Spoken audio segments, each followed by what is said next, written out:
שלום עליכם עם ישראל היקרים והצדיקים. פרשתנו פרשת פנחס.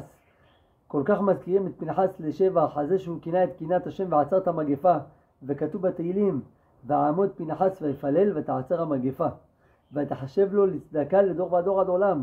משבחים מאוד את פנחס על זה שהוא עצר את המגפה. למה לא משבחים גם את אהרון הכהן, הסבא שלו? הרי גם הוא במחלוקת קורח ועדתו הלך והקטיר קטורת ועצר מגפה שנהרגו בה 24,000 איש. למה את אהרון לא מזכירים ככה לשבח? אומר התפארת שלמה מרדונסק, שנדע, אהרון הכהן עצר את המגפה על ידי קטורת. אין לנו היום קטורת, איך נעצור מגפות בימינו? בא פנחס ולימד אותנו דרך אחרת לעצור מגפות. ועמוד פנחס ויפלל ותעצר המגפה. מה עשה פנחס? עמד והתפלל ועל ידי זה הקדוש ברוך הוא עצר את המגפה. שנדע, גם בימינו אתה יכול לעצור צרות ודברים קשים. איך? תעמוד ותתפלל לפני הקדוש ברוך הוא והכל יעצר. גם אדם בפרטיות שלו, לא רק בכלל עם ישראל, קשה לך משהו, תעמוד לפני הקדוש ברוך הוא, תן לו כמה מילים אמיתיות מהלב, שתף אותו בצער שלך, בעזרת השם תזכי לראות ישועות.